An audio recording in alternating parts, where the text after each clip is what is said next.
Good morning all. Myself Dr. Priya. I am working as Associate Professor in Chemistry, Department of Humanities and Sciences, MLR Institute of Technology, Hyderabad. So today we are going to discuss about Introduction to Energy Sources, definitions of fuel, calorific values.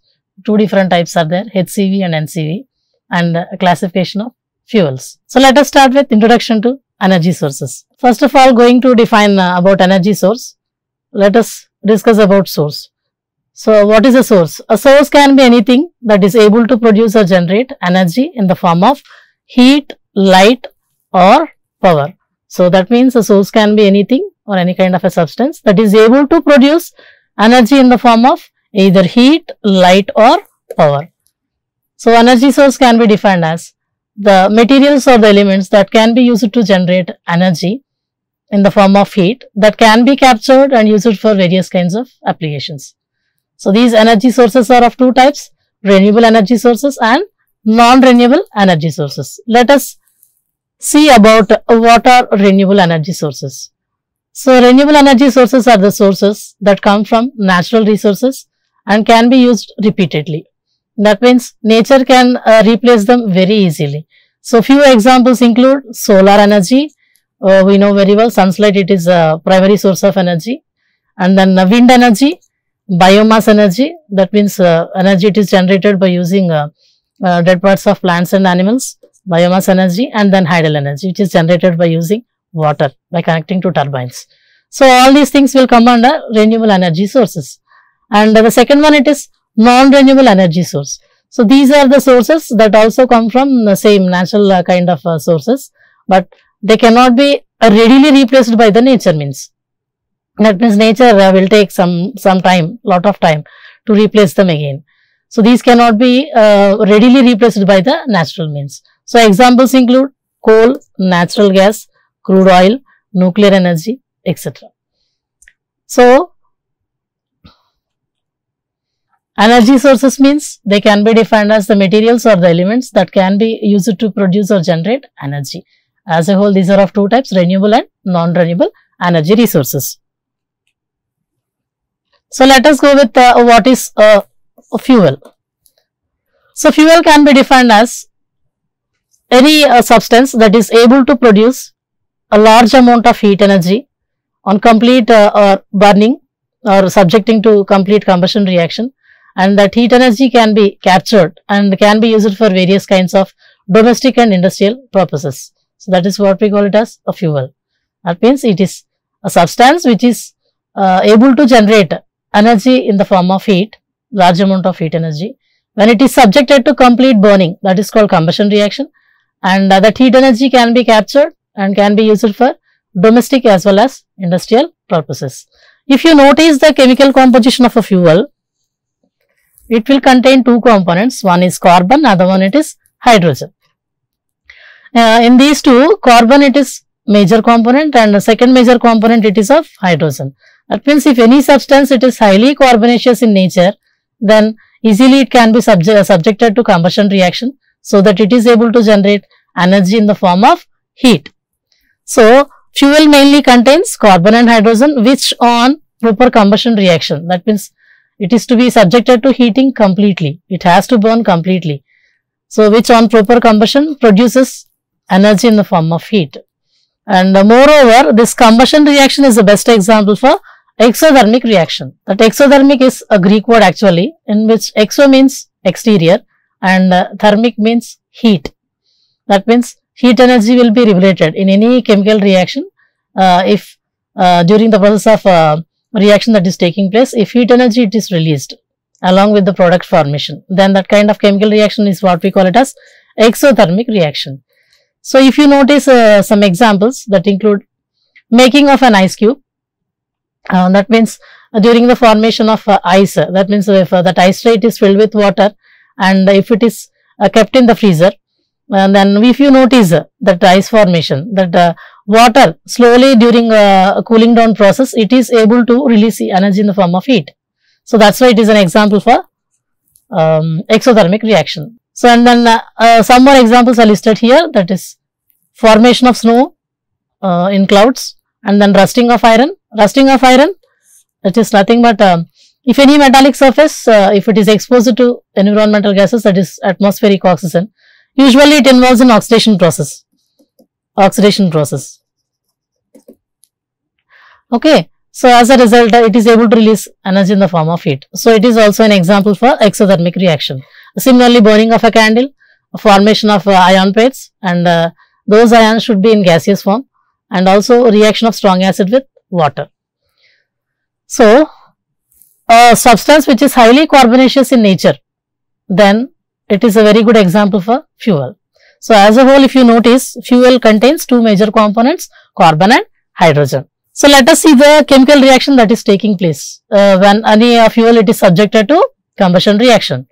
So, as I told you that fuel is containing two major components, carbon and hydrogen, that is hydrocarbons. When subjected to burning in excess of air, that is involving in complete combustion reaction, immediately it will combine with oxygen. This fuel, it is considered to be more heat content one. It contains more heat content initially. On burning or involving in combustion reaction in excess of air, it is able to produce CO2, that is carbon dioxide. Along with that, water it is also generated. Along with that, energy in the form of heat it is able to generate. So, and this will have, the products will have less heat content. If you notice this reaction, chemical reaction, we can easily identify that this combustion reaction of a fuel is a best example for exothermic reaction. Repeating this, when a fuel it is subjected to combustion reaction in excess of air, as it contains carbon and hydrogen, it is subjected to burning, it is able to generate CO2, that is carbon dioxide and water. Along with that, heat energy will be liberated. So, this is the best example for exothermic reaction. So, and coming to the case of examples of fuels, some were listed here: wood, coal, these two will come under solid fuels, and then petrol, that will come under liquid fuels, best example, that it is a secondary fuel.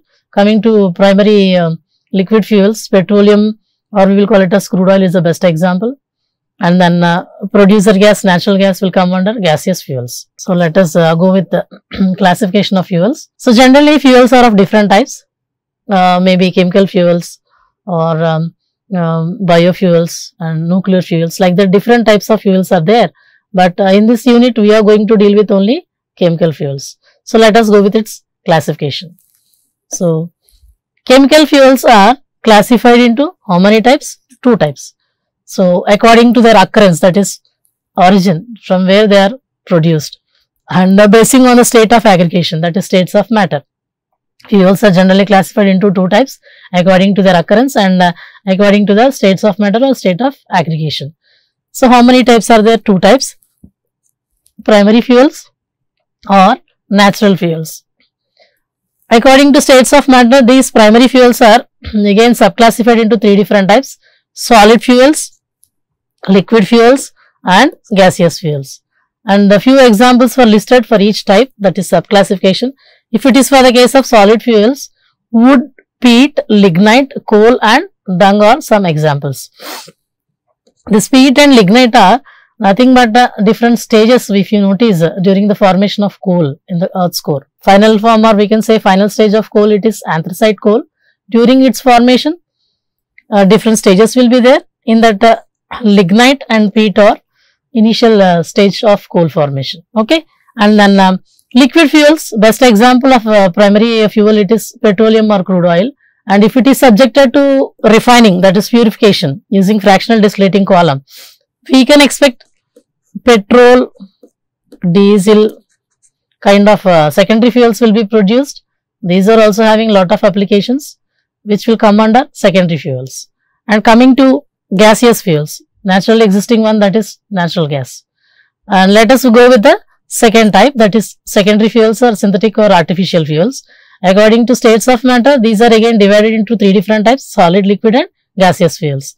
So, how these will be produced? It means secondary fuels are produced by using primary fuels or natural fuels. So, these are the fuels that are obtained by using primary fuels. So, examples for solid fuels include coke, charcoal, briquette, and liquid fuels will include kerosene, diesel, petrol and tar. Similarly, examples for gaseous fuel will include coal gas, water gas, oil gas and biogas. So, as a whole, if you notice, chemical fuels are generally classified into two different types basing on two different approaches. One is according to their origin or occurrence, and the second one it is according to their states of matter, primary and secondary. Again, they were subclassified basing on states of matter to solid, liquid and gaseous fuels. So, with examples, elaboratively we discussed. Let us go with the next topic, that is calorific value. As we are saying that any fuel or any substance, when it is burnt completely in excess of air, is able to generate energy in the form of heat. So, how to measure that heat energy that is liberated by the fuel? So, this can be done by using a parameter that is called calorific value. So, calorific value, what is its definition and how it can be expressed and how we are going to calculate? Now, we are going to discuss. So, calorific value can be defined as the total quantity of heat energy that is liberated when unit mass or volume of a substance is burnt completely in excess of air. That means, if any fuel it is burnt in excess of air and it should be a complete combustion, and what is the condition? It should be of either 1 unit mass or volume of fuel we need to involve in combustion reaction, and it is to be burnt completely. So, then how much amount of heat energy it is able to release? That amount, it is what we call it as a calorific value of that fuel sample, and it is expressed in two different ways. Calorific value, it is expressed in two different ways. So, what are they? One is HCV and the other one it is LCV.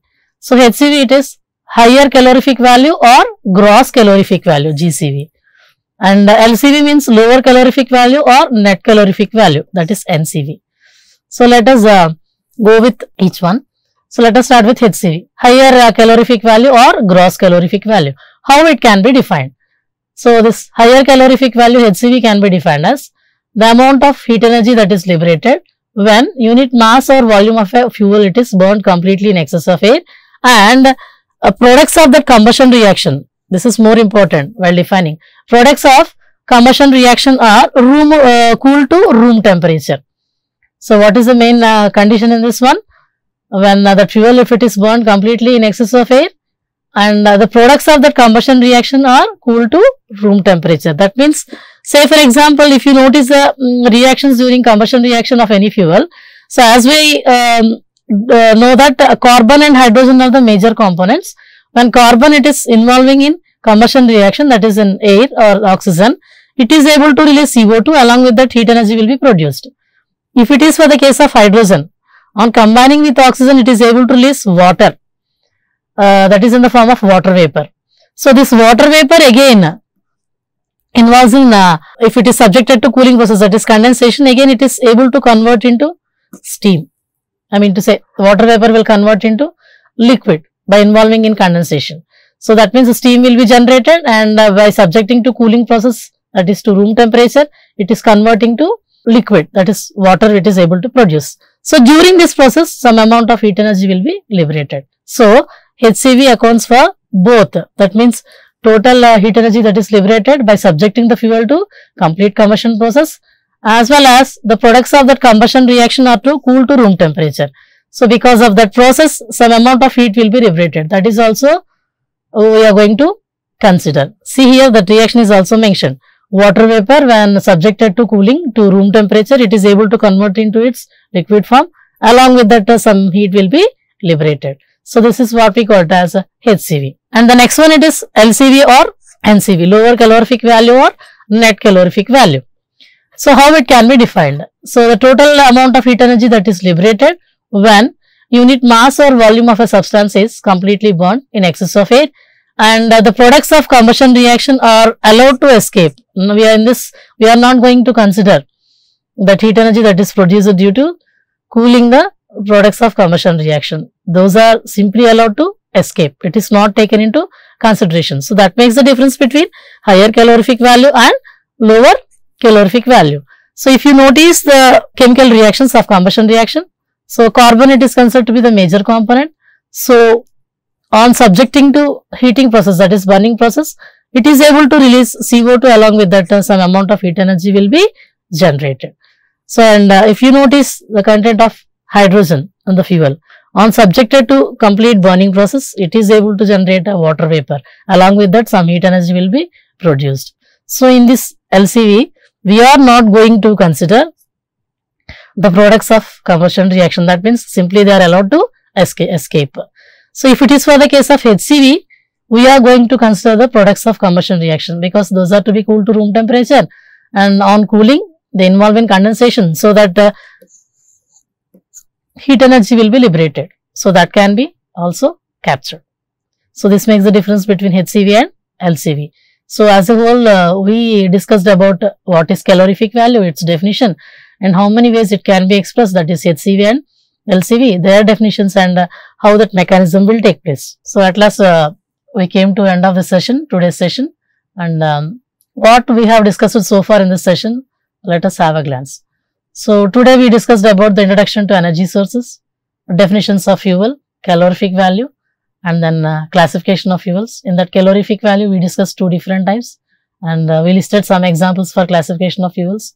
In the next class, we are going to discuss about determination of calorific value of a fuel, its units, how it can be expressed, and then some problems that were related to determination of calorific value, and then characteristics of a good fuel. That's all for today's class. Thank you.